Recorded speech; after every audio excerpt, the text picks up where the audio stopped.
Hello from Holiday Inn, Singapore Atrium and Concourse Shopping Centre. I'm going to walk from here to the nearest MRT station along the east-west line. That will be Tiong Bahru. Will join me for this little tour. On the left side is some scary buildings. I think it's an industrial building. There's no HDB, but it looks scary now because it's dark. It's 9 p.m. now, but the corridor has no lights, and then the only light they have is at the staircase. But I suppose there's still one shop that's open. Other than that, it's scary. Then opposite, right, they have HDB, the normal one.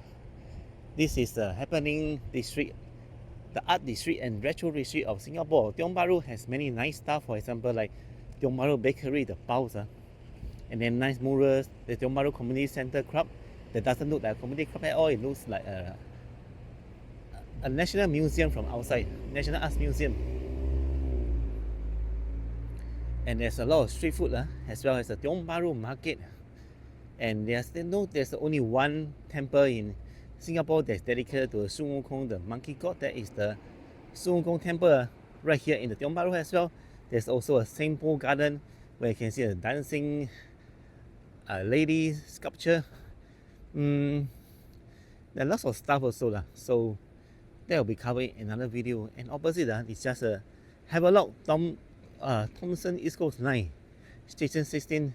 They just built this recently or I haven't been here for a long time. So last time I used to walk from Tiong Bahru MRT, like I'm walking back right now. They see more street lamps along this road. It's a bit dark. Okay, so that scary building is called Tamun Liat. I'll just, you can explore but it's scary